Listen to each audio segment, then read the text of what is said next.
Alhamdulillahirabbil alamin. Wassallallahu ala nabiyyina Muhammadin wa ala alihi wa ashabihi wa man sara ala nahjihi wa man tamassaka bi sunnatihi ila yaumil qiyamati, amma ba'd. Kaum muslimin wal muslimat, para jamaah yang semoga senantiasa dirahmati Allah, alhamdulillah, puji dan syukur kita panjatkan kepada Allah Azza wa Jalla. Di kesempatan yang berbahagia ini Allah kembali mempertemukan kita di dalam majelis yang mulia ini, di dalam kajian rutin dari kitab Al-Wajiz fi Fiqhis Sunnah wal Kitabil Aziz yang ditulis oleh Fadilatul Syekh Abdul Azim Ibn Khalaf Al-Badawi hafizahullahu ta'ala. Baik, sekarang kita akan masuk ke bab yang baru yang masih berkaitan dengan sholat, yaitu bab sholat musafir, bab yang berkaitan dengan sholat orang yang sedang safar ya. Bab hukum atau yang berkaitan dengan sholat orang yang sedang safar. Karena ada orang mukim, ada orang yang safar, ada orang yang tidak berpergian dan ada orang yang berpergian.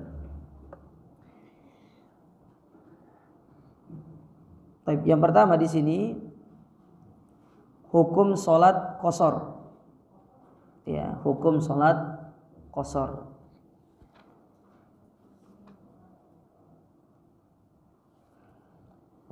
Ya, qashar ini secara bahasa artinya at-taksir, meringkas.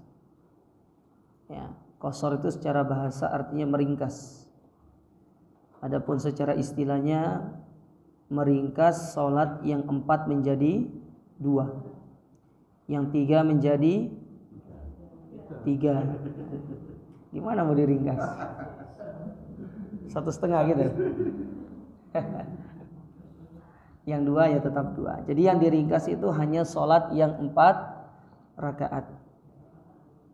Baik itu sholat zuhur, sholat asar, ataupun sholat isya. 6.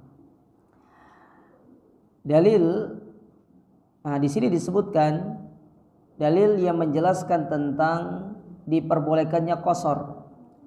Bahkan Syekh Abdul Adib di sini beliau lebih cenderung membawa pendapat yang wajib bagi seorang yang sedang safar untuk dia mengqashar sholat yang 4. Jadi wajib, beliau mengambil pendapat yang wajib. Namun kita katakan ini adalah pendapat yang termasuk sunnah muakkadah, sunnah yang sangat ditekankan.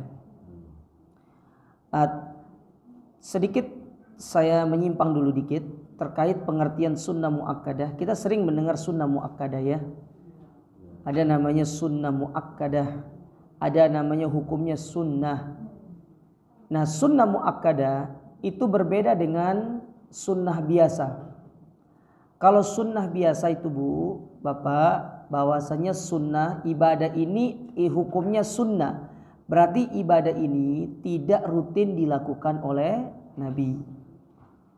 Dia sunnah tapi tidak rutin. Sedangkan kalau ibadah tersebut adalah ibadah yang selalu atau bahkan sering dikerjakan oleh Nabi, maka itu disebut dengan sunnah muakkadah. Bisa dibedakan sekarang? Saya ulangi. Kalau sunnah yang biasa berarti ibadah tersebut tidak sering dilakukan oleh Nabi. Sedangkan sunnah muakkadah yaitu sunnah atau ibadah yang sering bahkan selalu dikerjakan oleh Nabi SAW. Contohnya apa? Sholat malam itu hukumnya adalah sunnah muakkadah, sunnah yang sering dilakukan oleh Nabi. Bahkan dalam sebagian pendapat ulama usul ya, sunnah muakkadah itu lebih dekat ke arah wajib. Hampir-hampir ibadah tersebut menjadi suatu ibadah yang wajib. tapi tidak sampai wajib. Ya, tidak sampai wajib. Karena Nabi SAW sekali-kali meninggalkannya agar tidak menjadi wajib. Nah, Syekh Abdul Adim di sini beliau lebih condong kepada pendapat bagi orang yang musafir itu adalah suatu hal yang wajib. Maka wallahu a'lam dalam masalah ini para ulama mengatakan qasar itu adalah sesuatu yang sangat dianjurkan. Tapi kalau misalkan kita tidak mengqasar, maka kita telah menghilangkan kesempatan kita untuk mengambil keringanan. Itu aja. Tidak sampai pada derajat hal ini berdosa. Ya, tidak sampai pada derajat meninggalkan qasar itu kita terjatuh dalam perbuatan dosa. Taib. Di antara dalil yang menjelaskan tentang dianjurkannya kita untuk mengqasar salat, yaitu firman Allah dalam surat An-Nisa ayat yang ke-101.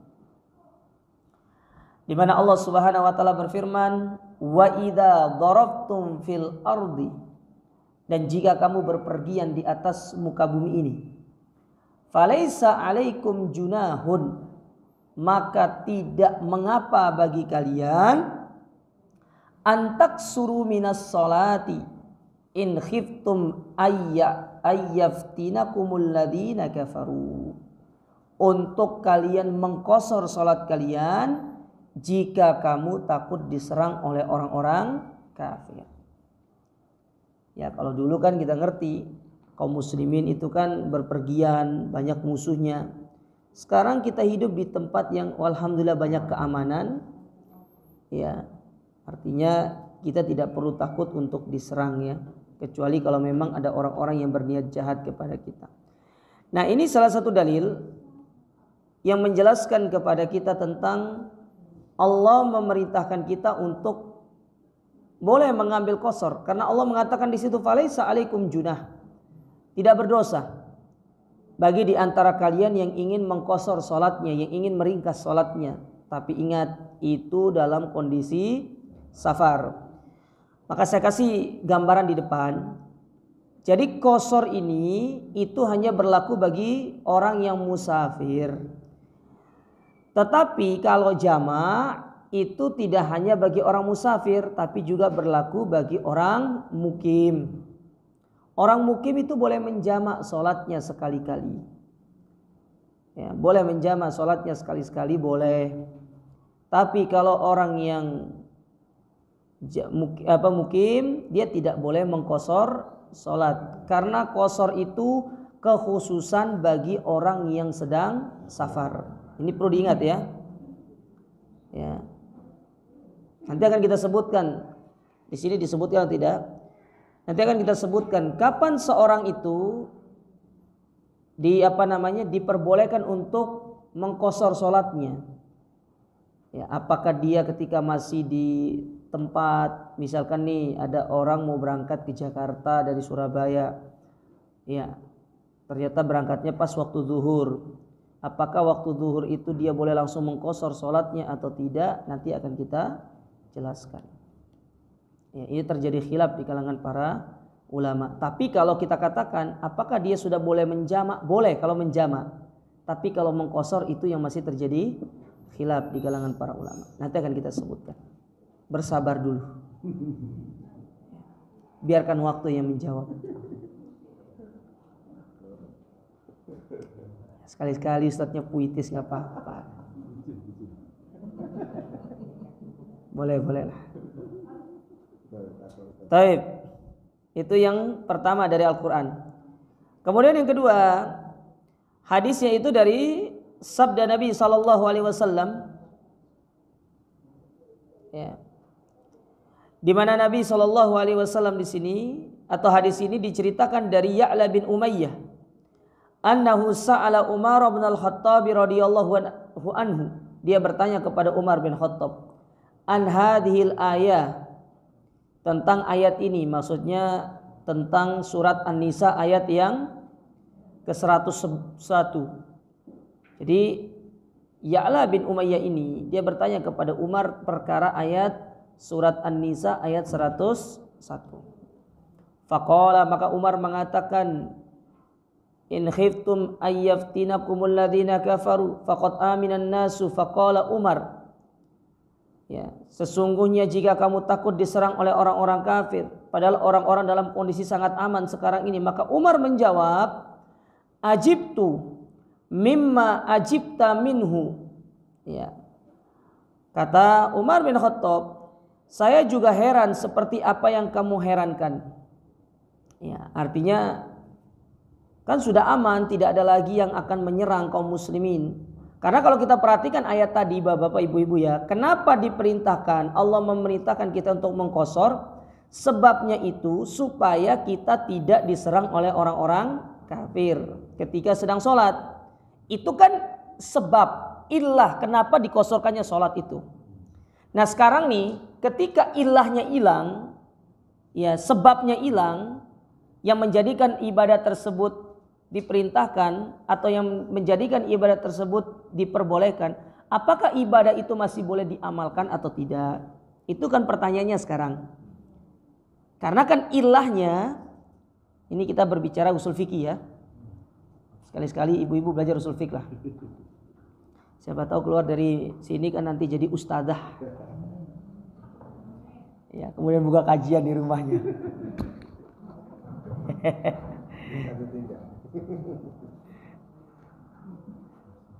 Baik.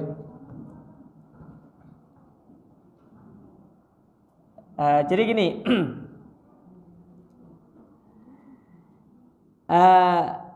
Apa tadi? Illah ya. Nah ilahnya, sebabnya kenapa sih kok Allah memerintahkan qashar? Karena di zaman tersebut ya masih ada musuh-musuh yang menyerang. Jadi kalau kalian takut diserang oleh musuh, maka kalian boleh untuk mengqashar. Artinya kalau seandainya ilahnya ini hilang, sebab ibadah ini diperintahkan itu hilang, ya apakah boleh gitu loh? Ya, apakah boleh untuk kita tetap mengqashar ataukah perintah qashar ini sudah tidak lagi dilakukan? Kan itu yang jadi pertanyaan sekarang dari Abu Ya'la ini. Ya, dari Ya'la bin Umayyah ini bertanya kepada Umar bin Khattab. Ya, maka apa jawaban Umar bin Khattab? Fa asaltu Rasulullah SAW an dzalik.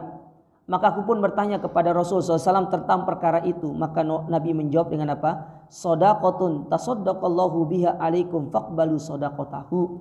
Sesungguhnya itu telah menjadi sedekah Allah ya kepada umatnya.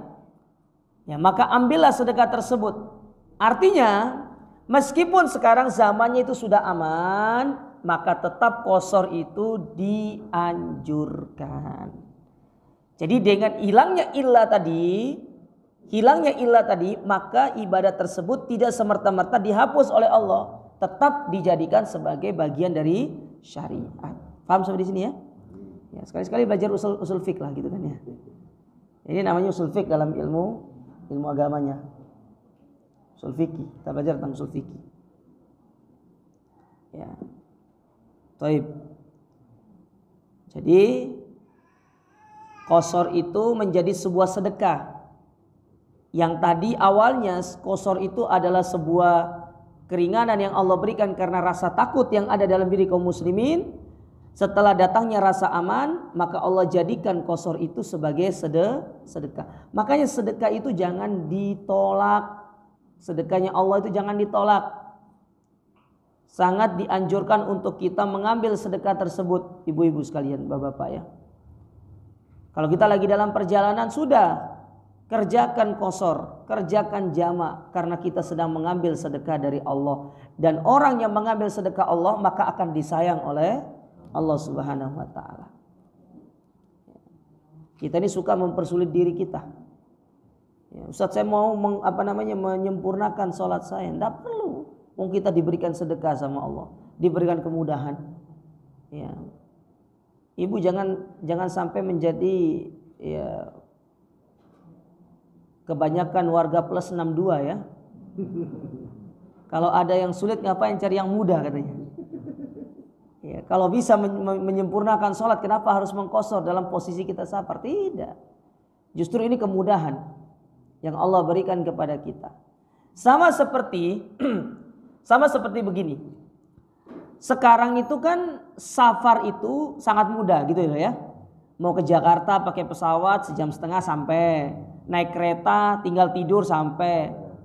Nah pertanyaannya sekarang, apakah orang yang berpuasa ketika dia hendak safar masih diperbolehkan untuk dia membatalkan puasanya? Sementara kita lihat orang sekarang tuh bersafar kan sangat mudah. Sangat mudah. Artinya tidak seperti zaman dulu, masyaqqah, penuh dengan kesulitan. Kemudian jarak yang kita tempuh juga itu tidak terlalu jauh, sekarang istilahnya tidak lama gitu loh. Orang dulu mungkin ke Jakarta kalau belum familiar pesawat itu mungkin pergi naik bus ya, bisa sampai 2 hari, mungkin 1 hari 1 malam mungkin ya. 1 hari 1 malam, kan lelah di atas bus 1 hari 1 malam itu. Sekarang ada pesawat, ada kereta, ya, tinggal duduk, tiba-tiba selamat datang di stasiun Gambir, kan seperti itu. Ya. Balik lagi, selamat datang di Pasar Turi, kan seperti itu. Ya. Ini lama-lama saya jadi masinis nanti. Ya. Nah pertanyaannya, dengan hilangnya masyaqqah itu, kesusahan-kesusahan itu, apakah hukum yang berkaitan dengan bolehnya orang yang sedang safar dalam kondisi seperti itu yang tidak lagi menemui kesulitan untuk dia itu meninggalkan puasanya atau tetap dianjurkan berpuasa? Maka kita katakan hukumnya tetap ada, tidak dihapus. Cuma kita diberikan pilihan.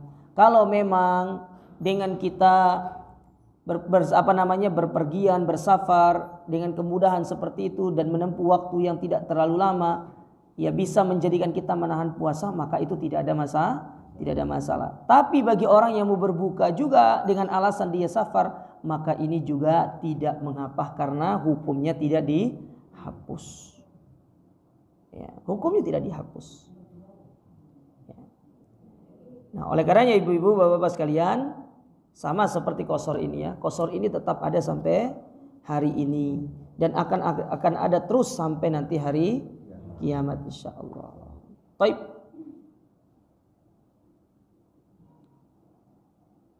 Nah, dalil berikutnya, dalil yang ketiga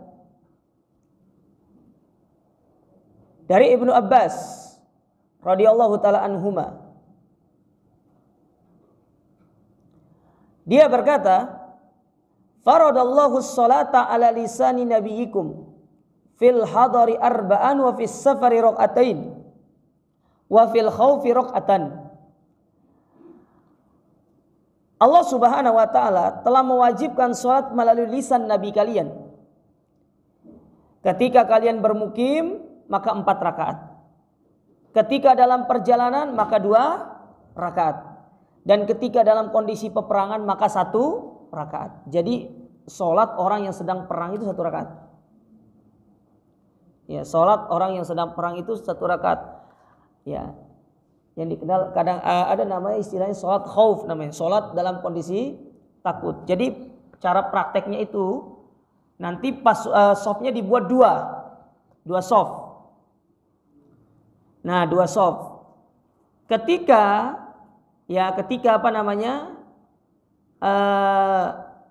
shaf yang pertama melakukan ruku sujud, maka shaf yang kedua dia tidak boleh mengikuti, dia harus berjaga dari serangan musuh. Jadi dia berjaga dengan posisi senjata lengkap sampai shaf yang di depannya itu selesai melakukan ruku dan sujud, ya, baru dia melakukan ruku dan sujud. Bisa dipahami nggak maksud saya? Paham ibu-ibu? Ya. Tapi jangan berharap kita sholat di medan pertempuran ya, jangan. Ini bahaya kalian. Ya, sebaiknya kita sholatnya di masjid yang di bawah ada AC aja. Ya, repot kalau kita nanti ada itu. Apalagi kita tidak bisa pegang senjata ini. Ya, jangan kan pegang senjata, pegang ketapel aja nggak bisa kita ini.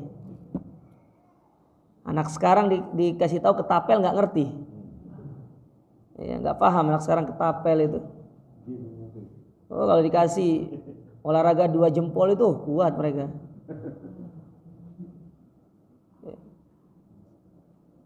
Taib. Jadi ini hadis Abdullah bin Abbas ini lebih jelas lagi menjelaskan bahwasanya kalau dalam kondisi mukim maka sholatnya 4 rakaat. Kalau safar sholatnya 2 rakaat. Kalau sedang dalam kondisi takut yaitu dalam peperangan maka 1 rakaat. Ya, 1 rakaat. Memang ini yang dianjurkan oleh syariat yang kita kenal dengan istilah sholatul khauf, istilahnya sholat dalam kondisi takut, dalam kondisi kita sedang perang. Tapi ingat ya, perang bersama musuh, bukan perang sama pasangan. Nanti dikias-kiaskan, loh kenapa sholatnya 1 rakaat? Saya lagi perang Ustaz sama pasangan saya Ustaz. Waduh, repot ini ya. Saya tidak pernah ngajarin demikian Ibu ya. Baik, kita lanjutkan. Dalil berikutnya. Ini banyak dalil dibawakan sama penulis di sini. Hadis keempat dari Umar radhiyallahu taala anhu qala, beliau berkata, salatus safar raq'atan wa salatul jum'ati raq'atan wal fitri wal adha raq'atan tamamun ghairu qasrin ala lisani Muhammadin. Salat orang yang sedang safar itu 2 rakaat. Salat Jumat 2 rakaat. Nanti akan kita pelajari setelah itu salat Jumat nanti. Nah, adapun salat Jumat ini perlu dipahami ya. Kalau orang yang datang ke salat Jumat itu di rakaat kedua setelah ruku, maka dia itu harus menyempurnakan 4 rakaat. Bukan 2. Karena dia telah terluput darinya itu salat bersama imam. Maka dia harus menyempurnakan 4, bukan 2. Ya. Bisa dipahami ini? Nanti akan disebutkan di sini. Di dalam bab berkaitan dengan bab salat Jumat. Begitu pula orang yang sedang safar, maka dia tidak wajib melakukan Jumat. Dia tidak wajib berjumat, tapi dia itu mengganti dengan salat zuhur yang kemudian dikosor. Tapi pertanyaannya begini, Ustadz, gimana kalau saya sedang safar, lalu saya Jumatan, setelah itu saya bangkit untuk mengkosor salat saya dan menjamak kosor salat saya dengan salat asar, apakah boleh? Saya lebih condong kepada tidak boleh. Karena salat Jumat dengan salat asar itu tidak bisa dijamakkan. Ini pendapat yang saya pilih. Karena salat Jumat itu sendiri, salat zuhur itu sendiri. Ya, salat Jumat itu bukan pengganti salat zuhur. Karena kalau kita tidak salat Jumat, maka kita harus melakukan salat zuhur. Ya. Kita harus melakukan salat zuhur. Ya. Jadi gimana? Kosor aja. Hah? Ya kita kosor aja. Jadi kalau kita sedang safar, maka salat Jumat itu tidak wajib kita ganti dengan salat zuhur yang dikosor dan dijama dengan asar. Dan tidak perlu ikut salat Jumat. Tidak perlu.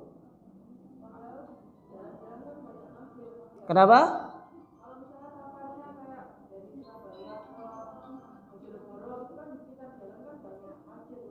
Itu yang kami dapati dari para masyayikh, beliau tidak pernah sholat Jumat kalau datang ke Indonesia. Ayo, gimana ayo? Mau jawabannya gimana tuh?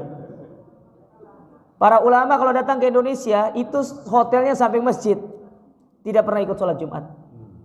Gimana itu jawabannya? Jadi dianjurkan nggak sholat Jumat? Enggak usah sholat Jumat. Langsung jama zuhur dengan asar kosor.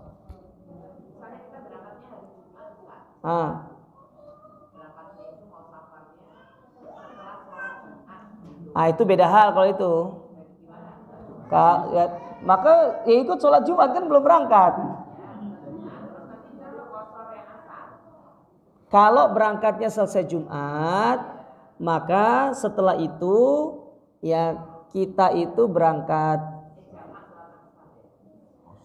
Saya lebih condong ke perkataan para ulama yang selesai sholat Jumat itu tidak menjamak sholatnya. Nanti asarnya di perjalanan. Asarnya berhenti di perjalanan.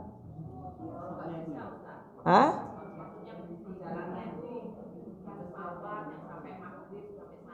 Sisi pesawat sampai maghrib gimana itu gimana? Hah?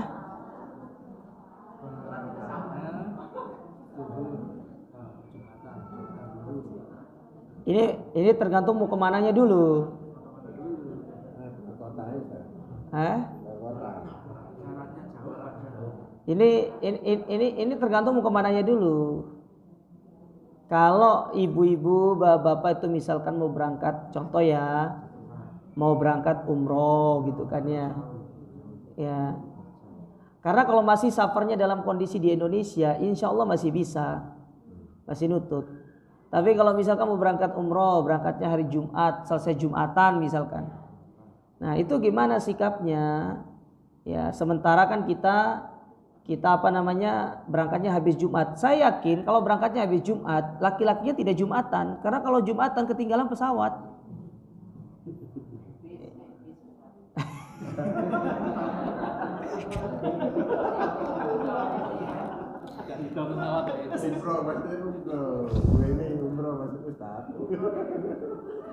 Ini saya nggak bisa jawab ibu komandan saya nih, gimana?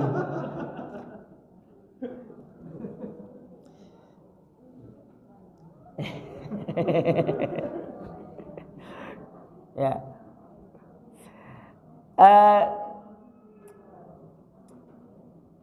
Sebagian para ulama itu gini bu, ibu-ibu ya mengatakan ibu-ibu, selesai sholat Jumat itu ada yang mengatakan boleh dijamak dengan sholat asar. Tapi pendapat yang paling kuat, ya dia tidak dijamak dengan sholat asar. Ya, ini yang saya pilih. Jadi kalau misalkan kita berpergian di dalam Indonesia, masih dalam Indonesia misalkan ya, naik bus lah, taruh naik bus. Kita mau kemana naik bus kira-kira? Misalkan kita mau ke Jakarta. Ustadz, saya mau naik bus. Oke, saya kasih opsi begini sekarang. Kalau kita naik yang patas atau yang eksekutif kelas atau yang apa, otomatis biasanya mereka tuh berhenti di servis makan kan? Ya ada servis makannya. Nah maka kita sholat nanti di tempat makan. Taib, estimasi sekarang, Ustadz, kayaknya kalau berhenti di servis makan tidak mungkin. Maka kita diperintahkan sholat di atas kendaraan. Apa yang susah? Ustadz, kita naik kendaraannya ekonomi, gerudak gitu.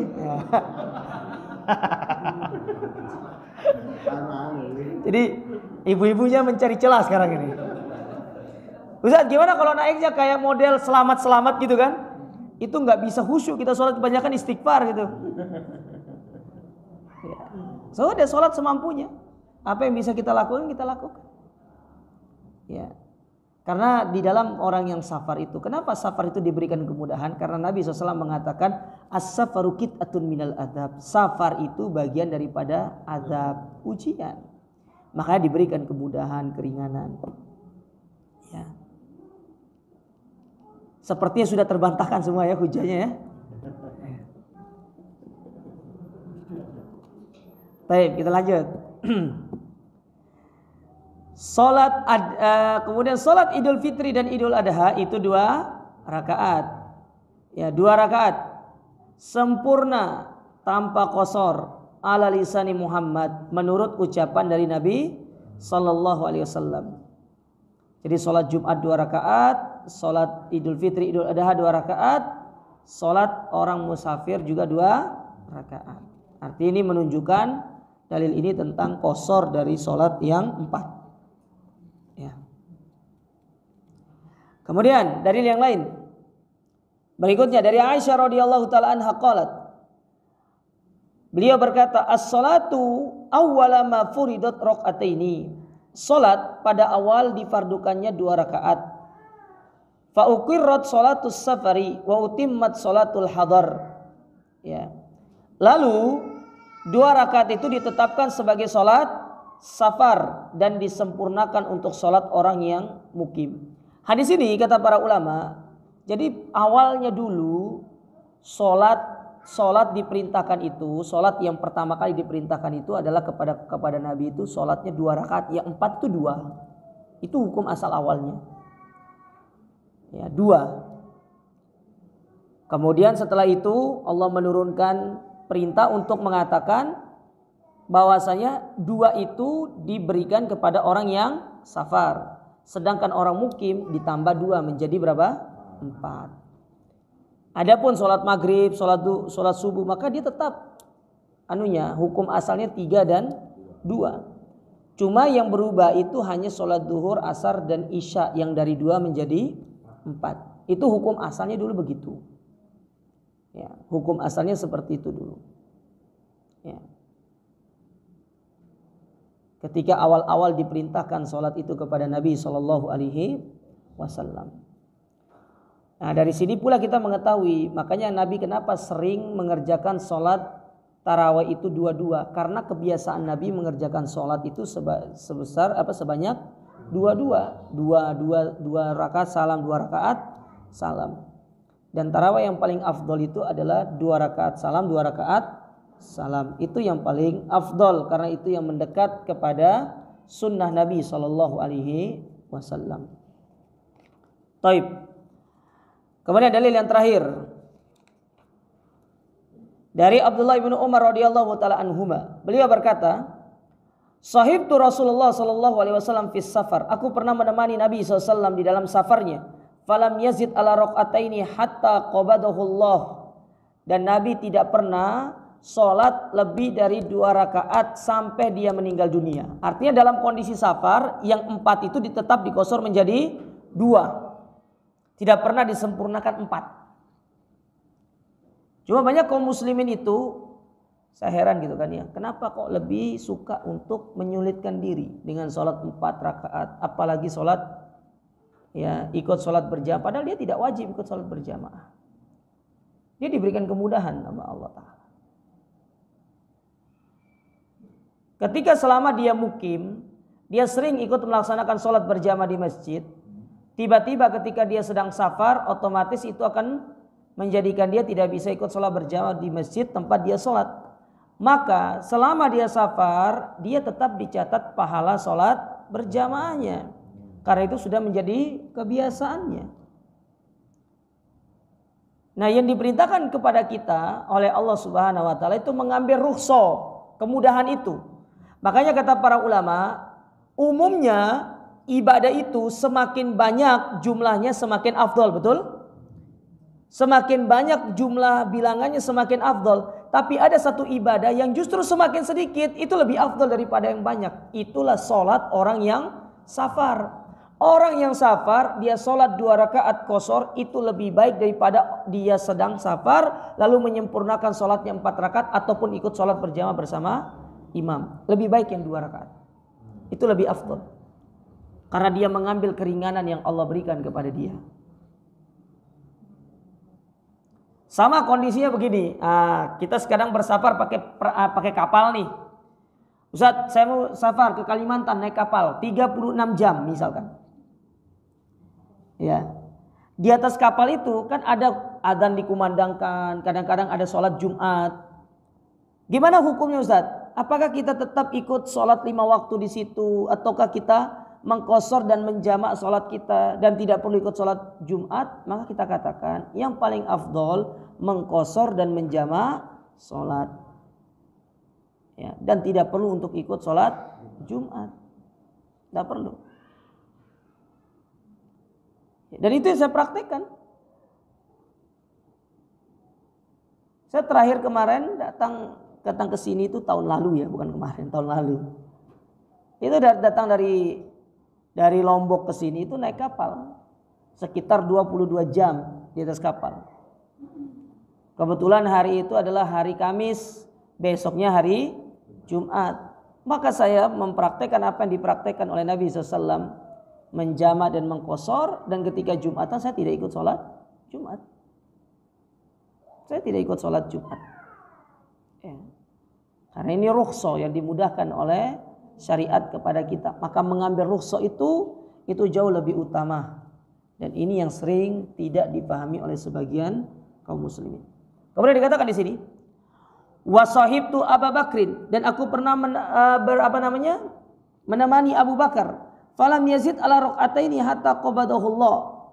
Yang mana Abu Bakar pun tidak pernah menambah sholatnya itu di atas 2 rakaat sampai Allah memanggilnya, sampai Allah mewafatkannya.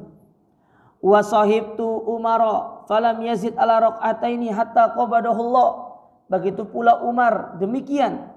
Begitu pula Utsman pun demikian. Mereka itu ketika sedang safar, mereka tidak pernah menambah sholatnya, artinya menambah rakaatnya dari 2 menjadi 4. Tetap 2 rakaat. Ya, waqad qala Allah, dan Allah telah berfirman, laqad kana lakum fi Rasulillahi uswatun hasanah. Karena pada diri Nabi itu ada suri toladan yang baik. Jadi berkaitan dengan hukum sholat qashar ini, maka hukum asalnya adalah sunnah muakkadah. Ya, sangat ditekankan. Ya, sangat ditekankan. Tapi kalaupun yang jenengan misalkan tetap memilih untuk menyempurnakan sholat, maka tidak berdosa. Cuma meninggalkan kemudahan yang Allah berikan itu termasuk perkara yang tidak dianjurkan. Ya, Allah memberikan kita kemudahan gitu loh. Jangan disia-siakan. Ya, jangan disia-siakan. Allah memberikan banyak kemudahan kepada kita. Makanya saya bilang tadi, jangan menjadi orang-orang yang kebanyakan seperti di negara plus 62 ini. Kalau ada yang sulit, ngapain cari yang mudah? Cari yang mudah. Jangan cari yang sulit. Ya, cari yang mudah. Kita ini suka mencari kesulitan di dalam kita beribadah. Sementara Allah sendiri menyuruh kita dalam Al-Quran. Apa kata Allah Ta'ala? Fa innama innama yuridu bikumul usra wala yuridu bikumul usra. Allah menginginkan kepada kalian kemudahan, bukan Allah menginginkan kepada kalian kesukaran. Mudah. Allah memudahkan kepada kita untuk melakukan berbagai macam jenis ibadah. Baik. Itu yang pertama. Sekarang kita masuk ke yang kedua. Jarak perjalanan yang dibenarkan untuk mengqashar salat. Nah, ini nih, yang sering khilaf ini nih. Yang sering banyak orang salah itu ini. Bukan salah sih, khilaf. Kita baca di sini ya. Para ulama berbeda pendapat tentang batas jarak perjalanan yang diperbolehkan untuk mengqashar salat dengan perbedaan yang banyak. Al-Imam Ibnu Munzir dan yang lainnya dalam kaitannya dengan masalah ini ya, meriwayatkan lebih dari 20 pendapat. Namun yang roji, yang kuat ialah pendapat yang menegaskan dalam persoalan ini sama sekali tidak ada batasan yang jelas kecuali pengertian safar menurut bahasa Arab yang dengan bahasa tersebut Rasul Shallallahu Alaihi Wasallam sampaikan kepada para sahabat. Ya. Sebab andai kata jarak perjalanan yang dibenarkan untuk mengqashar salat ini sudah ditentukan dengan jelas, selain yang kami sebutkan, tentu Rasul Shallallahu Alaihi Wasallam tidak akan lupa menyampaikan kepada kita, dan padahal tidak mungkin pula para sahabat lupa untuk menanyakan kepadanya mengenai jarak perjalanan yang diperbolehkan qashar ini, dan tidak mungkin pula mereka sepakat untuk tidak menyampaikan ketentuan batas jarak ini kepada kita semuanya. Nah, dari apa yang disampaikan ini saya akan nukilkan dari buku yang lain. Secara umum ada 3 pendapat besar dalam masalah ini. Pendapat yang pertama yang dipilih oleh Al-Imam Asy-Syafi'i dan yang lainnya, bahwasanya jarak dia dikatakan boleh mengqashar salat itu ketika 46 mil. 46 mil. Berapa 46 mil itu?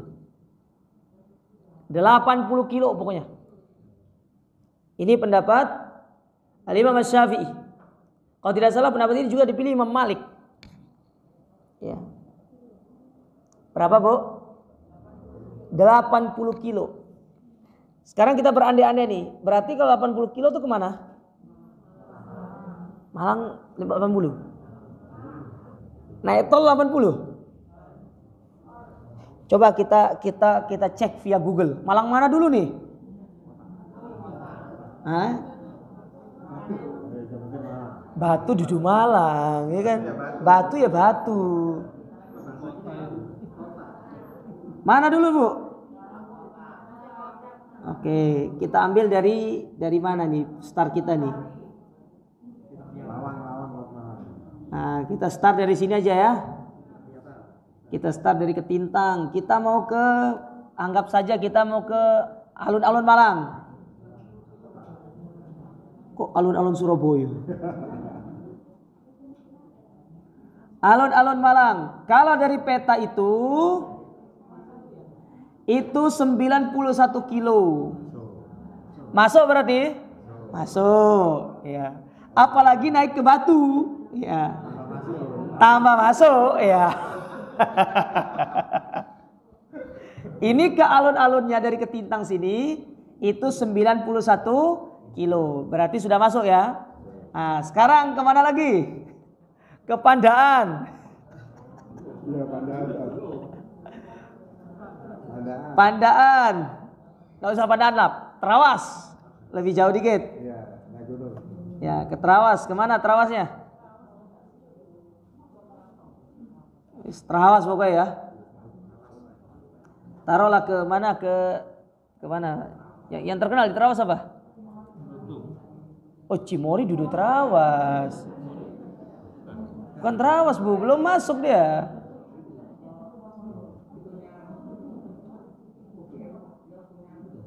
Ubaya Trade Center. Ya. Oh, sing familiar aja, Arayana. Ya, Arayana ya. Hotel itu. Arayana Hotel and Resort. Ya, ini dia nih. Berapa per malam nih? 400. Oh, lumayan. Berapa kilo? 64 kilo. Masuk atau enggak? Enggak. Antum kalau ikut Syafi'i enggak masuk. Iya, enggak masuk. Kalau ke Terawas saja enggak sampai enggak sampai 80. Apalagi ke Mojokerto iki. Lebih enggak masuk. Coba alun-alun Mojokerto berapa sih?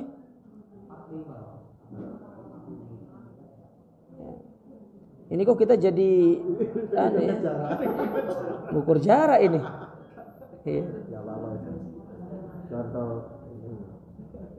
Ya, mana nih tamannya nih? Oh, ini nih. Oke, kita ke sini. Ke jembatan Gajah Mada aja lah, tengah-tengah. Ya. 46 kilo. Oh, jauh. Enggak masuk berarti ya. Pendapat pertama mengatakan Imam Syafi'i itu mengatakan 80 kilo. Kalau dimilkan itu 46 mil. Berarti kalau ibu yang mengambil jarak ini, ya kalau pergi ke Pandaan tidak boleh mengqashar dan ya mengqashar sholat. Kalau menjama masih bisa. Tidak boleh mengqashar sholat. Hanya boleh menjama. Karena menjama itu kan bagi orang mukim. Ya. Nah, pendapat yang kedua, ini pendapat yang lebih anu lagi. Ya, pendapat yang kedua itu kata para ulama itu sekitar 4 burd. 4 burd itu piro ya? Berapa mil ya? Pokoknya kalau dikonversikan ke mil itu sekitar burd namanya. Burd. Apa itu? Ya, gimana bahasanya itu ya? 4 burud. Burud ya, BURD ya, burd. 4 burd. 4 burd itu kalau dikonversikan itu sama dengan 16 mil. 16 mil. Berapa 12 sampai 16 mil. 12 mil. Berapa itu? 1 mil kan 1,8 kilo kan? Iya, betul ya? 12 mil. Taruh ada 15 lah yang paling tengah-tengah ya. Kali 1,8 kilo. Berarti 27 kilo. Jadi jarak 27 kilo itu sudah boleh safar. Nah, masalahnya sekarang nih ujung Surabaya ke ujung Surabaya itu itu bisa sampai 20-an kilo, Pak. Iya nggak? Ya udah kalau pingin safar itu muter aja Surabaya, ya kan, dari Surabaya timur itu kan. Ya. Jadi kalau jenengan ke Gresik itu safar berarti. Jadi nang menganti, berarti saya ke Sidoarjo itu safar, Pak.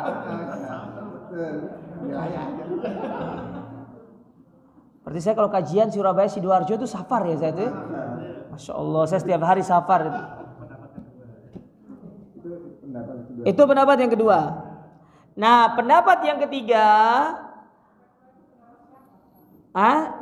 yang kedua ini dipilih oleh Al-Imam Abu Hanifah.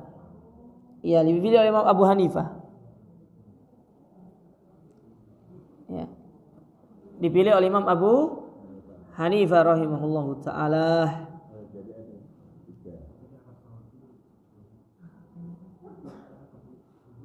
Taib. Adapun pendapat yang ketiga, dan ini pendapat yang kami pilih, yaitu pendapat yang mengatakan uruf, kembali kepada kebiasaan satu masyarakat. Jadi tidak pakai jarak. Jadi kembali kepada konsensus satu masyarakat yang ada di satu kota. Contoh nih, ya, contoh misalkan orang Surabaya. Secara umum orang Surabaya itu kalau dia ke Mojokerto itu safar atau enggak? Saya tanya orang Surabaya dulu, yang lain. Bapak-bapak bilang safar, ibu-ibu. Kalau ke Mojokerto itu safar atau enggak? Enggak. Kalau ke Pandaan?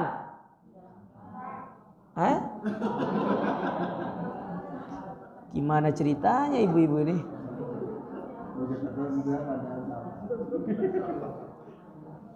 Ini yang betul pendapatnya ibu-ibu yang mana nih? Saya ulangi. Ke Mojokerto itu safar atau enggak?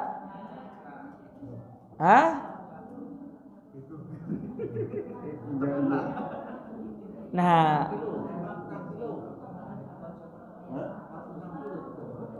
dia tidak pakai jarak kalau yang pendapat ketiga ini.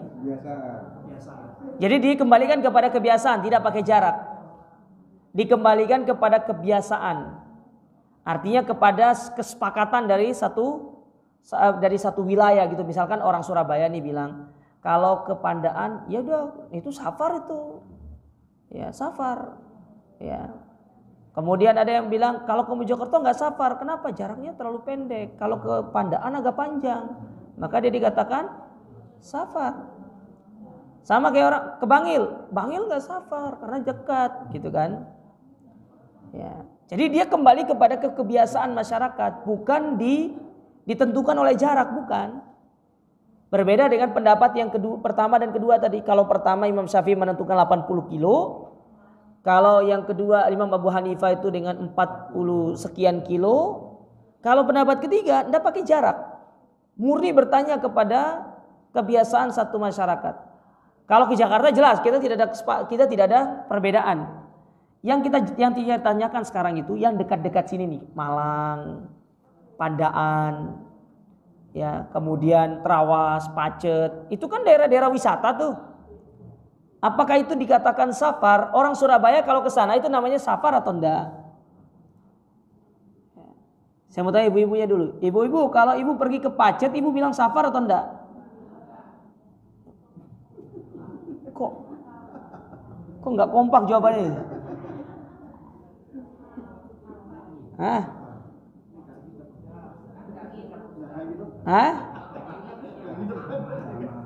Nggak nginep. Saya kajian ke Malang juga Bu, nggak nginep Bu. Saya ke Probolinggo nggak nginep.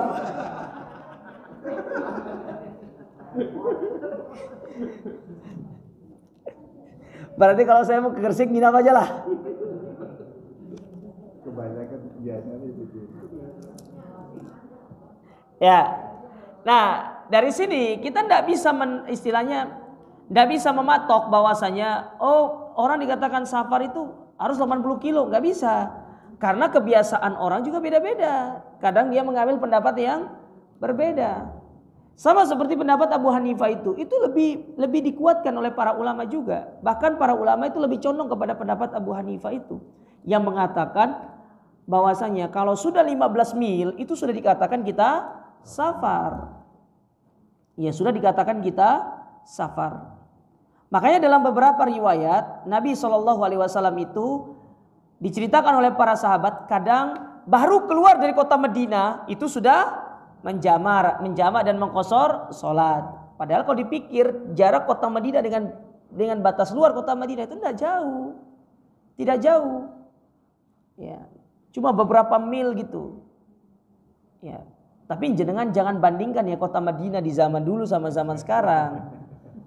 Kota Madinah di zamannya Nabi itu kata para ahli sejarah itu seluas Masjid An-Nabawi sekarang. Itu besar kota Madinah dulu. Kalau sekarang kan besar kota Madinah. Ya, luas. Jadi bisa jadi ya istilahnya jaraknya pun sampai batasan titik akhir dari kota Madinah itu nanti ketika dia keluar berapa kilo baru dikatakan dia musafir.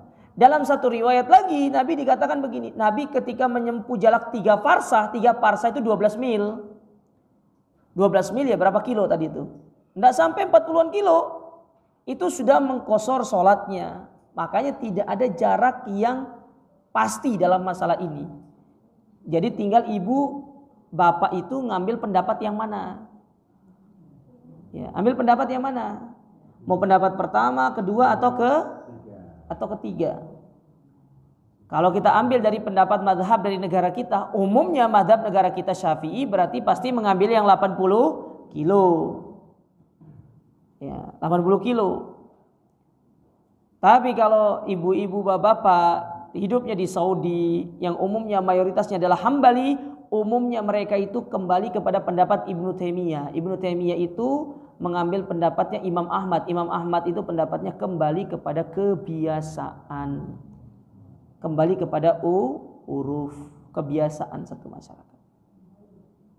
Sehingga tidak perlu gontok-gontokan dalam masalah ini. Ya. Misalkan jenengan ini sama-sama pergi ke Pandaan.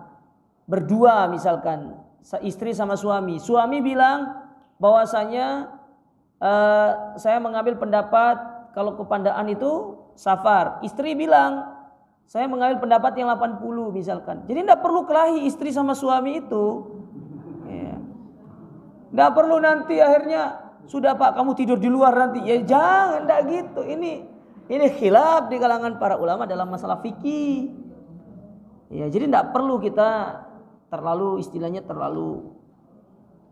mempertahankan pendapat, tidak. Karena dalam masalah fikih itu monggo mau ikuti pendapat ini silakan. Pendapat ini silakan, yang penting itu harus tahu dalilnya, ngerti pijakannya, bukan sekedar ngikut-ngikut gitu loh. Ya. Nah, kalau ibu tanya saya, sekarang nih kalau ibu tanya saya nih, Ustadz dari 3 pendapat itu pilih yang mana?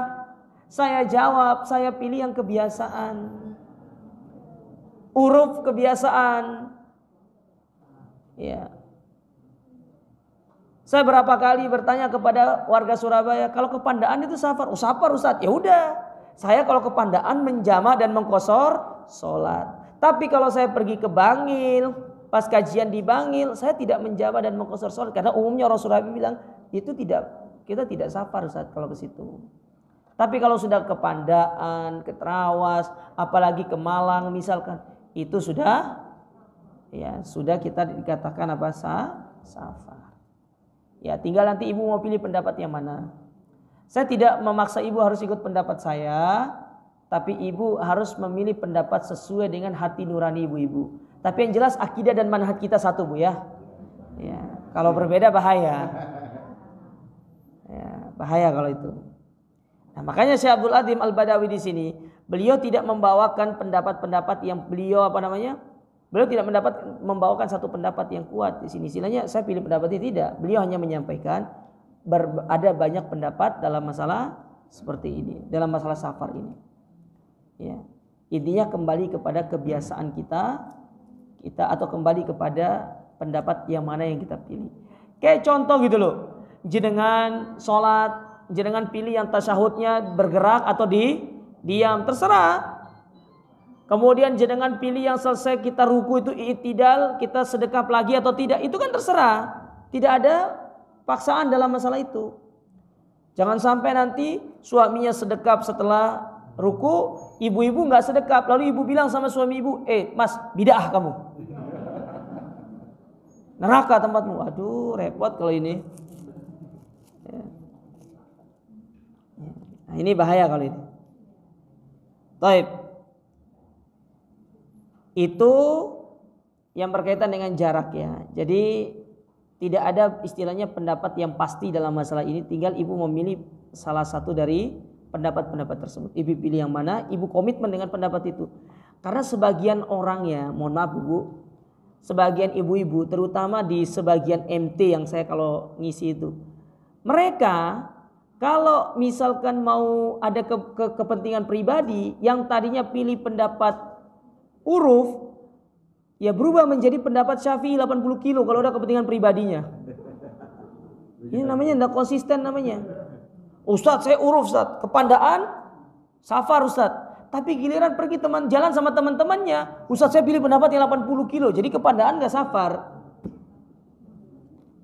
Giliran pas daurah keluarga, ikut pendapat safar. Gimana ceritanya itu? Kan lucu itu.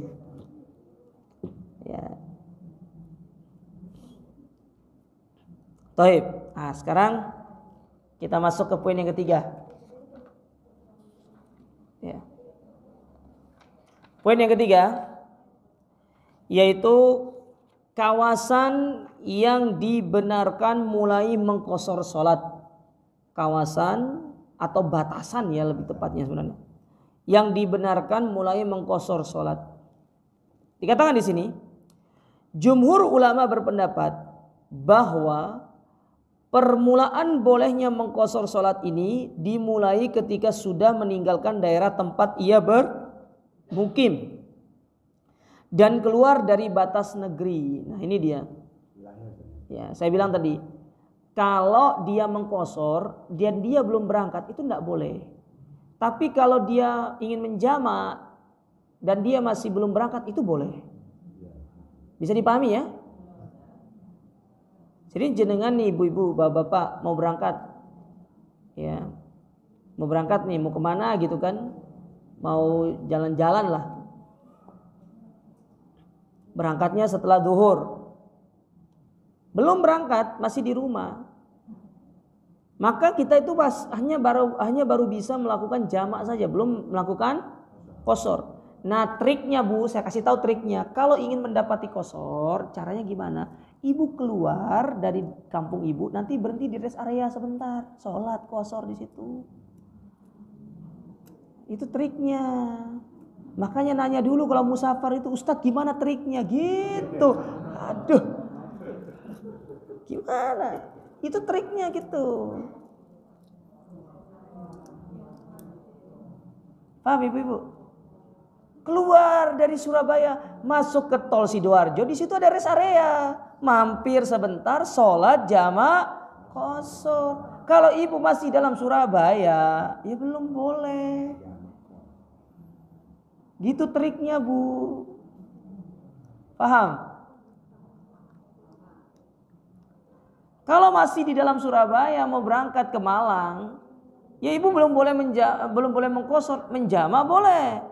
Tapi mengqashar belum. Tapi kalau supaya ingin dapat jamak qashar, maka keluar dulu dari Surabaya, mampir di rest area mana, Sidoarjo kah, atau di rest area sekalian, rest area setelah Pandaan itu kan ada rest area tuh. Di sana saja sholat jamak dan qashar. Baru kita bisa mendapatkan sertifikat boleh untuk mengqashar. Kalau masih dalam area Surabaya belum boleh. Ya, belum diperbolehkan.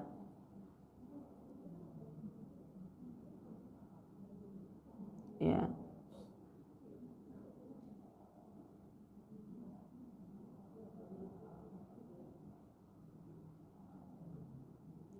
Sebagaimana disebutkan di sini oleh Imam Ibnu Mundzir Al-Imam Ibnu Munzir mengatakan, aku tidak mengetahui bahwa Nabi mengqashar salat dalam salah satu safarnya kecuali setelah keluar dari Madinah. Setelah keluar baru, kalau masih di Madinah Nabi tidak melakukan qashar.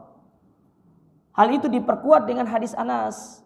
Anas mengatakan, "Shallaitu dzuhra ma'an Nabi bil Madinah arba'an wa bidzil Hulaifah raka'atain." Aku pernah sholat bersama Nabi itu di Madinah 4 rakaat. Ketika sampai di Dzul Hulaifah di Bir Ali, itu Nabi melakukan sholat berapa rakaat? 2. Karena Dzul Hulaifah itu di luar kota Madinah. Bir Ali itu di luar kota Madinah. Jaraknya sekitar berapa kilo dari kota Madinah itu? 5 kilo. Ya. Sampai di Dzul Hulaifah baru Nabi untuk mengqashar sholat. Tapi kalau masih dalam kota Madinah, Nabi tidak mengqashar sholat. Sama dengan ibu-ibu bapak-bapak sekarang nih. Mau pergi kemana nih? Mau pergi ke Jogja. Ya, mampir aja di rest area nanti. Kan setelah tol Warugunung terus ke sana kan sudah ada rest area kan? Mampir sebentar, sholat jamaah qashar, selesai.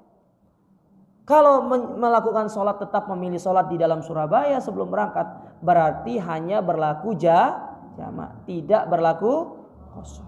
Pak, bisa dipahami? Ya, itu trik. Sama, baliknya pun demikian. Kalau ibu balik dari safar dalam kondisi waktu sholat zuhur sudah masuk, jangan sholat di rumah. Karena kalau sholat di rumah, jenengan hanya boleh melakukan sholat zuhur saja. Kalaupun mau menjamak, hanya jamak, tidak berlaku qashar. Caranya gimana? Berhenti di rest area terakhir sebelum masuk Surabaya, Sidoarjo situ loh.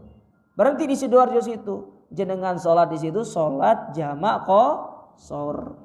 Setelah itu pulang sampai rumah tidur sampai maghrib. Sudah nggak perlu bangun sholat asar lagi.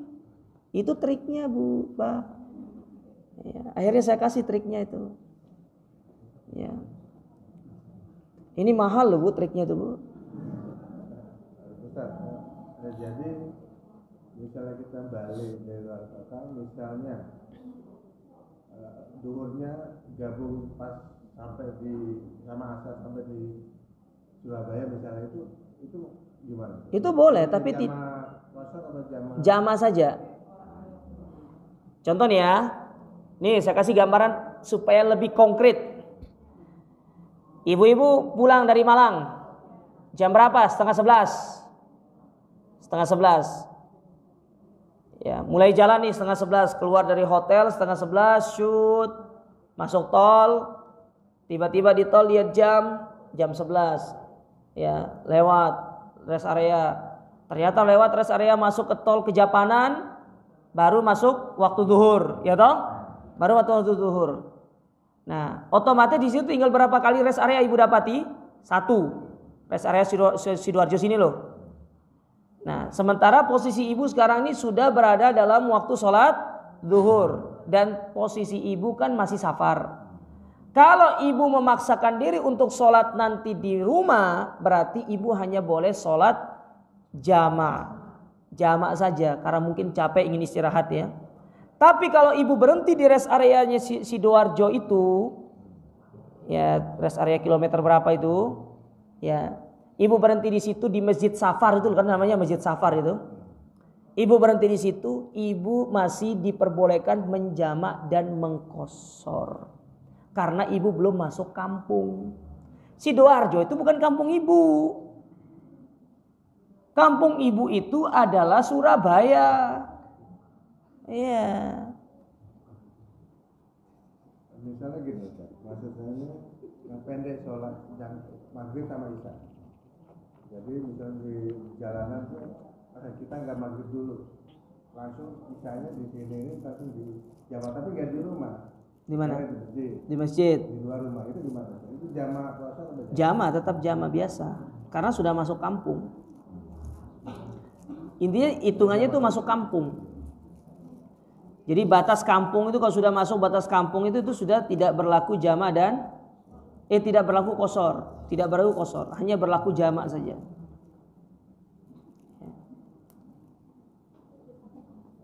Berarti ibu-ibu yang dari Krian itu ya safar ya ke sini ya? Ada yang dari Krian di sini?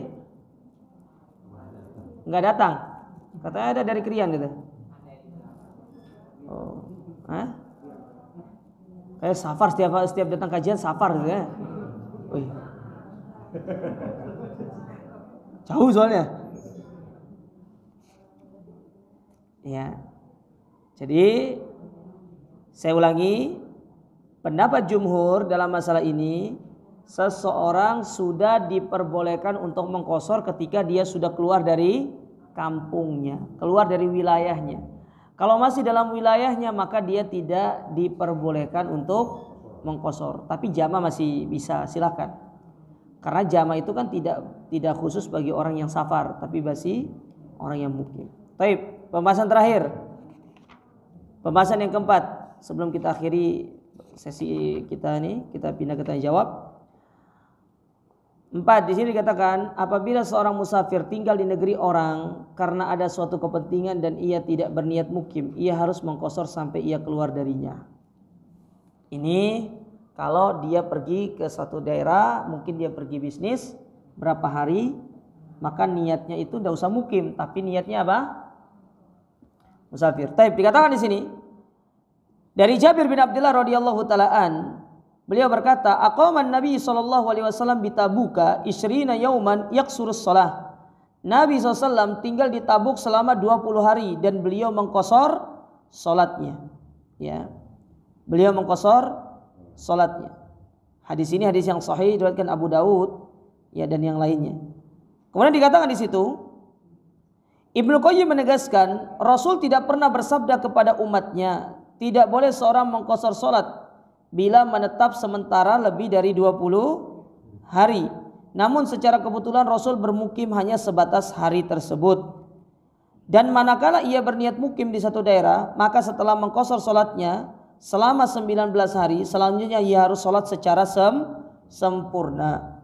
Sebagaimana dikatakan oleh Ibnu Abbas, qala Ibnu Abbas, aqaman Nabi SAW tis'ata asyara yaqsuru fanahnu idza safarna tis'ata asyara faqasarna wa in zidna atmamna. Kata Ibnu Abbas, Nabi menetap untuk sementara selama 19 hari dengan mengqashar salat. Maka kami pun apabila safar selama 19 hari kami salat qashar, dan jika lebih dari itu kami salat sempurna. Taib, di sini secara lafaz di sini bahwasanya Nabi itu melakukan qashar salat sebanyak berapa hari? 20 atau 19 hari. 20 hari.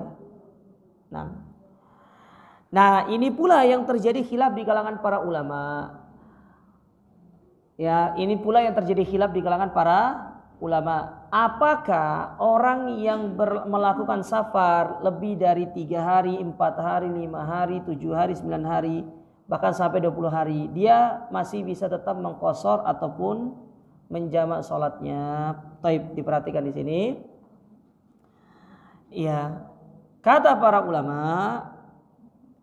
kalau dia pergi ke satu daerah untuk melakukan pekerjaan, misalkan taruhlah ke Malang selama 3 hari, 4 hari atau 5 hari gitu kan, maka dia diperbolehkan untuk menjamak sekaligus mengqashar salatnya.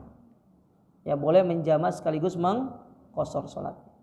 Tapi kalau dia itu pergi lebih dari 3 sampai 5 hari, lebih dari 7 hari, maka dia itu ada 2 pilihan. Boleh dia berniat seperti orang mukim, boleh dia itu melakukan qashar tapi tidak menjamak. Ingat, qashar. Bedakan qashar sama jamak lo ya. Mengqashar tapi tidak menjamak. Ya. Kenapa? Gimana? Saya ulangi ya. Kalau misalkan dia ini pergi ke satu daerah selama lebih dari 5 hari misalkan, taruhlah sekitar 10 hari ya, 10 apalagi sampai 20 hari gitu kan. Ya mungkin karena di sana ada keluarganya, ingin ditinggali lama, ya. Kemudian dia ingin tetap di sana selama 1 bulan, taruhlah 1 bulan ya. Jangan 1 bulan lah, 20 hari seperti di sini. 20 hari. Maka kata para ulama, ya, dia diperbolehkan untuk hanya tetap mengqashar tapi tidak menjamak. tidak mengkosor, tidak menjama, tapi ya. Karena sebagian para ulama mengatakan begini, bahwasanya mengkosor dan menjama sholat itu di rentan waktu sekitar 3 sampai 5 hari. Jadi rentan waktu safar ibu 3 sampai 5 hari, di situ boleh menggabungkan jama dan kosor. Kalau rentan ibu safar itu selama 20 hari, maka di situ diperbolehkan hanya mengkosor, tidak berarti ibu sholat di waktunya, di masing-masing waktu cuma rakaatnya yang dikurangi. Paham ibu-ibu? Pertanyaannya begini sekarang.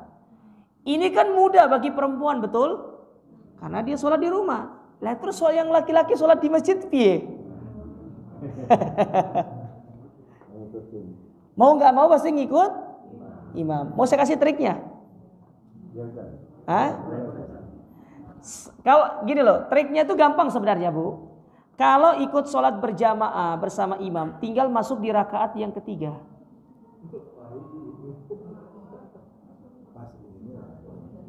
Iya, masuk rakaat ketiga. Masuk dari dekat masjid sebelum azan. Hah? Nah, sebentar. Saya kasih triknya lagi. Pertama, yaitu masuk di rakaat ketiga. Nanti selesai salam, kalau salam. Itu nggak ada masalah.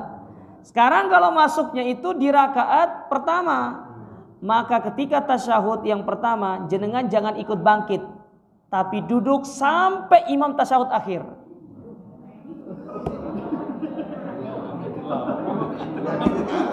Lah iya. Memang begitu. Iya.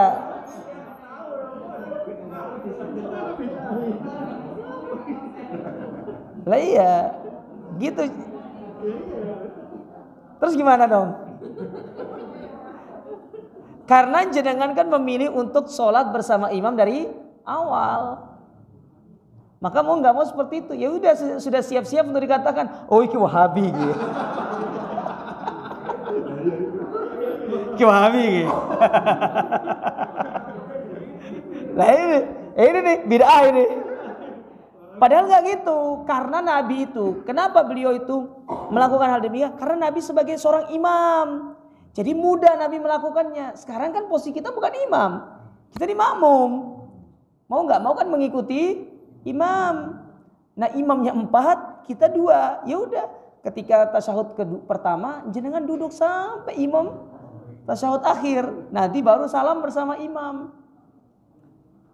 Tapi itu sudah siap-siap. Oh, iki Wahabi. Hari kalau di sidang, Pak. Ya, dia ngopi di sidang. Ya.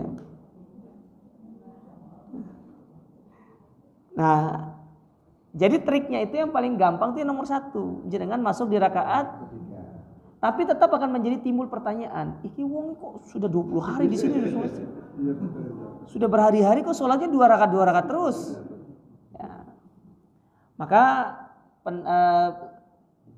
Maka ini perlu diperhatikan. Nah, atau jenengan memilih pendapat yang lain dari kalangan para ulama, yaitu ya udah kalau sudah di atas 5 hari niatkan untuk mukim saja. Jadi niatkan untuk mukim saja. Artinya melaksanakan sholat seperti orang mukim. Itu lebih selamat. Karena terkadang gini loh bapak-bapak ibu-ibu sekalian ya. Kita mau mempraktekkan sunnah di tengah orang awam itu sulit. Banyak orang gak ngerti. Kecuali kalau kita hidup di satu kampung yang itu adalah orang yang paham sunnah. Oh yang ngerti dia. Nah ini kita hidup di satu tempat yang heterogen banyak pendapat. Akhirnya nanti kita dibilang ajaran sesat. Padahal enggak, itu adalah contoh dari Nabi. Itu masalahnya. Maka kalau kami lebih condong ke pendapat yang mengatakan gini. Kalau memang mau tinggal lama di satu kampung, sudah lebih baik niatkan untuk mukim. Itu aja. Lebih selamat. Ya, lebih selamat untuk terhindar dari fitnah. Ada kebaikan yang kita ambil memang kalau kita menerapkan apa yang dicontohkan oleh Nabi SAW itu, yaitu kita mengamalkan sunnah, menghidupkan sunnah. Cuma kan kita hidup di satu kampung yang banyak fitnah sekarang ini, di satu masyarakat yang banyak fitnah. Maka menolak fitnah, menolak kemudorotan itu jauh lebih utama daripada mengambil maslahat. Kecuali kalau jenengan hidup di satu kampung atau pergi ke satu kampung yang semuanya sunnah, oh nggak perlu itu, nggak perlu ditanya kalau itu. Nggak perlu ditanya. Ya, maka saran saya, kalau jenengan pergi misalkan ke satu daerah untuk beberapa hari yang agak lama, 15 hari, 16 hari atau 20 hari, maka sebaiknya dari awal sudah jenengan berniat untuk mukim. Sebaiknya niat untuk mukim saja. Kecuali kalau 3 hari, 5 hari, maka tidak apa-apa jenengan berniat dengan niat safar, berarti menjamak dan mengqashar sholat. Ya, menjamak dan mengqashar sholatnya. Wallahu a'lam bishawab. Ini yang bisa kita ambil pada kesempatan berbagai ini. Monggo, kalau ada yang mau bertanya kami persilahkan. Ibu.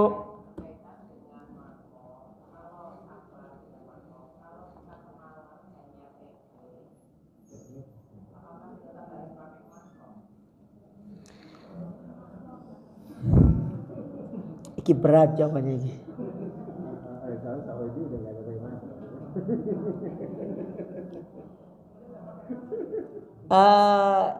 Ini tuh banyak perbincangan di kalangan para ulama tuh ya. Kalau dulu kenapa dipersyaratkan mahram? Karena safarnya dulu itu berbahaya, banyak begal, kemudian banyak pencuri, banyak perampok, dan itu dikhawatirkan akan melukai para wanita. Kalau sekarang safarnya itu alhamdulillah aman gitu loh. Ya, aman. Ya. Nah, apakah kalau kita hanya pergi PP itu boleh untuk tidak menggunakan mahram? Apakah tetap harus menggunakan mahram? Maka dalam hal ini kita kembalikan kepada hukum asal. Para wanita itu kalau mau pergi ke satu daerah yang itu sudah dikatakan dia safar, maka dia tetap harus menggunakan mahram. Nah, para ulama tidak menyebutkan apakah dia PP ataukah dia nginap. Mereka hanya berbicara secara umum. Ya, berbicara secara umum. Kecuali kalau kondisinya mendesak, maka tidak apa-apa untuk tidak pakai mahram. Perhatikan, suami bukan mahram. Suami itu bukan mahram. Karena suami itu adalah orang yang halal dinikahi. Yang mahram itu adalah bapak, anak, paman. Suami itu halal dinikahi. Kita menjadi halal dengan suami karena ikatan pernikahan. Kalau kita cerai, jadi mahram, jadi boleh nggak kita bersama dia? Nggak boleh. Ya, ini yang sering salah dipahami. Coba baca buku fikih. Setahu saya para ulama itu tidak pernah mengkategorikan suami itu bagian dari mahram karena dia halal untuk dinikahi. Karena yang disebut dengan mahram itu yaitu mereka-mereka yang haram untuk kita nikahi. Itu namanya mahram. Ya.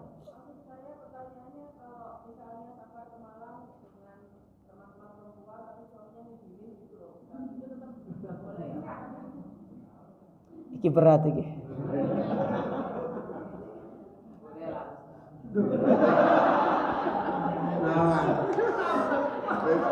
Bisa nanti udah direkam, udah bisa direkam ya. Ustaznya boleh. Ini jangan-jangan ibu-ibu sudah siap rekaman bilang.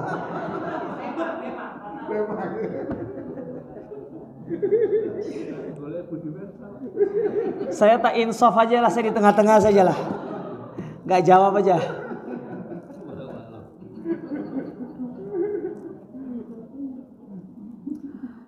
Ya. Jadi gini, ya itu tadi.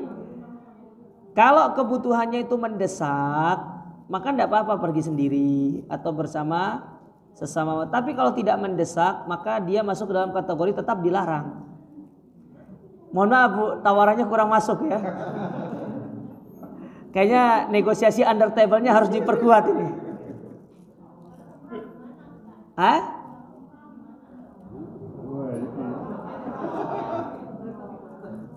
Bu, ulang pertanyaannya Bu. Kalau apa? Ya ilah Bu, ke Malang aja nggak boleh apalagi umroh Bu.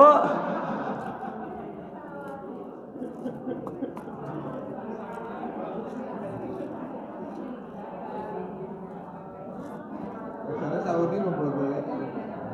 Saudi bukan tolak ukur. Nah itu. Jadi wanita kan ke Saudi nggak boleh, Sudah ribut di belakang.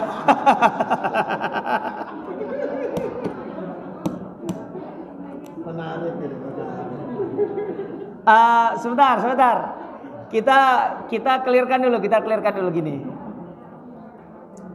Pemerintah kan mengeluarkan maklumat. Seorang wanita, bentar kita clearkan dulu ibu-ibu. Pemerintah kan mengeluarkan maklumat bahwasanya bolehnya seorang wanita pergi umroh tanpa mahram. Kita katakan itu peraturan pemerintah, peraturan syariat ya syariat. Nggak boleh.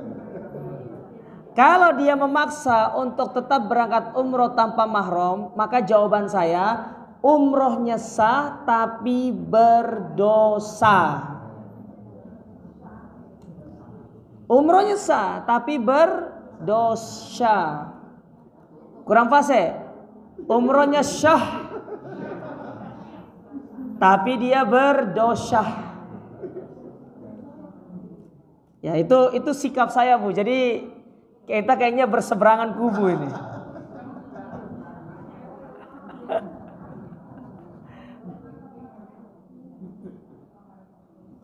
Ya. Jangan nawar sama saya Bu ya. Ada lagi yang mau bertanya? Ya. Kenapa? Kalau lagi safar, sholat qobliyah dan ba'diyahnya gimana? Oh, ini contoh ibu-ibu yang suka menyusahkan diri ini.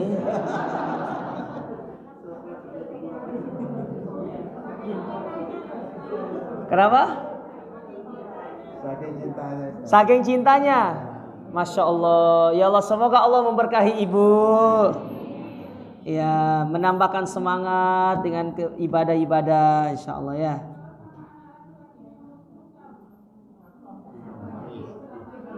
Tergantung, gini loh. Anak itu baru bisa dikatakan mahram bersafar ketika dia sudah sampai pada tahap balik alias mumayyiz.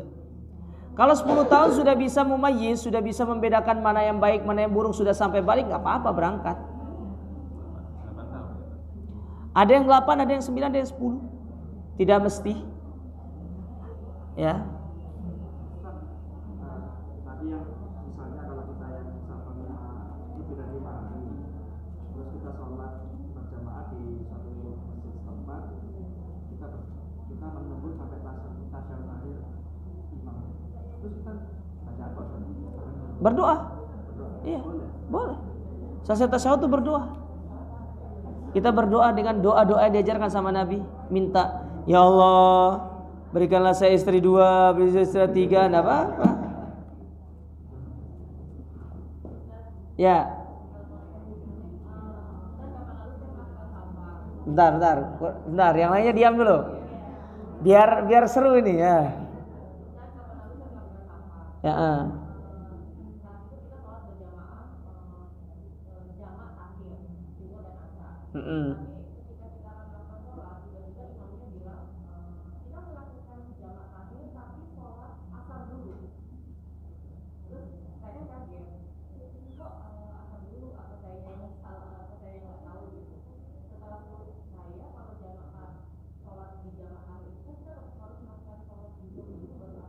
Iya.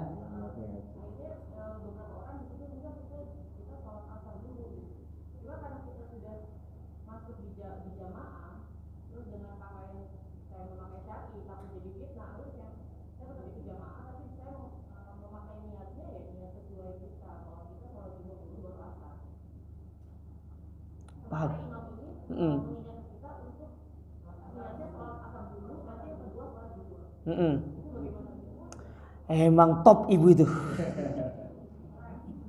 Keren ibu itu. Ya, sebenarnya begini bu ya, ibu-ibu sekalian. Ada memang pendapat para ulama yang mengatakan boleh kita mendahulukan niat sholat duhur, sholat asar dulu baru sholat duhur, karena memang kita lagi sholat di waktu asar. Tapi pendapat jumhur bahwasanya ketika kita menjamak sholat, tetap niat yang awal itu adalah mendahulukan yang duluan. Berarti kalau kita sholatnya itu di waktu asar, berarti yang kita kerjakan duluan duhur atau asar? Duhur. Nah, dalam masalah ini, kalau imamnya bilang tadi kita sholat asar, lalu kita niatkan diri kita untuk sholat duhur dulu, itu tidak ada masalah, boleh. Jadi antara kita dengan imam berbeda niat itu boleh, nggak ada masalah. Ya, tidak ada masalah.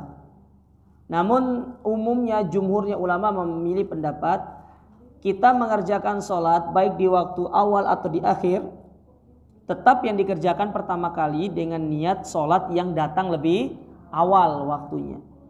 Duhur, asar dikerjakan di waktu duhur, berarti tetap sholat duhur dulu, setelah itu sholat asar.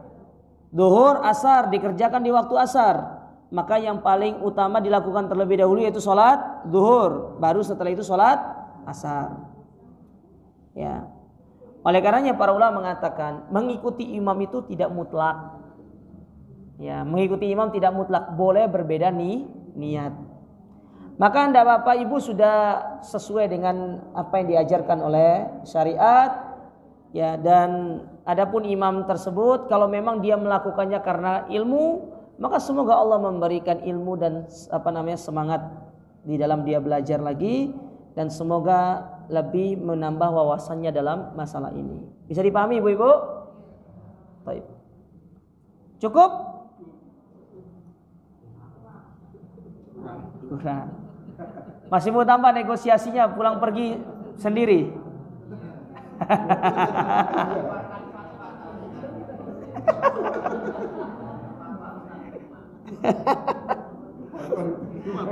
Ya, silakan Pak. Terakhir. Sebentar, ini dari Bapak dulu. Tergantung kondisinya. Lebih utama mana, jamak takhir atau jamak takdim, tergantung kondisinya. Kadang ada orang yang dia itu masih keburu untuk dia sholat di jamak takdim, tidak apa-apa. Ada yang juga di jamak takhir, tidak ada masalah. Jadi tidak terlalu signifikan. Ya, intinya dilihat kondisi. Makanya orang safar itu kan dia melihat kondisinya untuk melakukan ibadah sholat itu. Ya, kadang kita menganggap bahwasanya saya jamak takdim lebih utama. Ya, lebih bagus. Belum tentu. Kadang kita naik bus nih ternyata startnya itu jam 10. Ternyata busnya itu tuh ngelos, enggak berhenti-henti sampai pemberhentian berikutnya pas di rest area ataupun di rumah makan yang dia tuju. Ternyata sampai sana itu sudah asar. Nah, itu tergantung kondisi safarnya. Itu tidak bisa kita pastikan. Ya. Namun yang paling afdal itu adalah sholat di awal waktu. Itu yang paling afdal. Ya, ibu-ibu terakhir. Nah.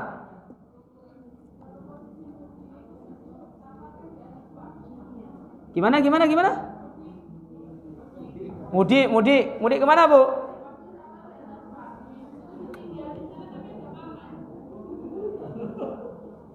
Waktu mudik, ya nggak apa-apa. Yang diperintahkan kita, perhatikan bu ibu ya. Yang diperintahkan kepada kita itu adalah mengantar di dalam perjalanannya. Kalau sudah sampai di tempat, maka tidak ada masalah. Nanti suami yang jemput lagi, nggak ada masalah. Proses perjalanannya itu yang paling penting. Proses perjalanannya itu yang paling penting. Karena bisa jadi kadang-kadang kalau berangkat sendiri mungkin mabok lah gitu kan. Ya, kita tidak ngerti.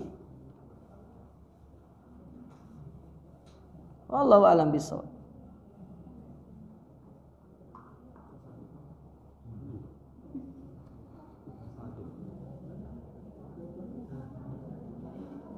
Seorang perempuan daftar haji sendiri tapi masih menunggu panggilan Bagaimana solusinya? Dibatalkan atau nanti kalau ada panggilan berangkat atau tidak?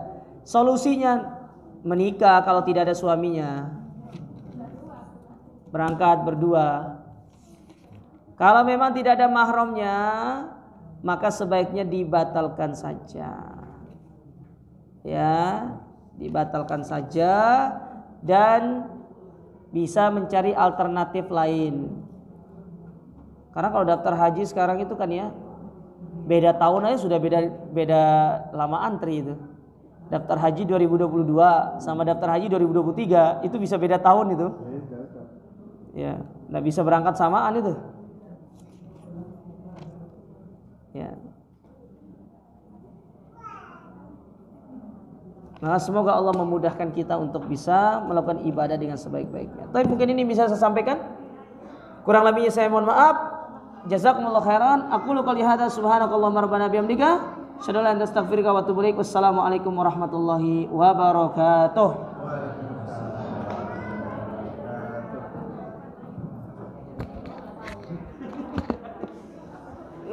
Syukur Ustaz.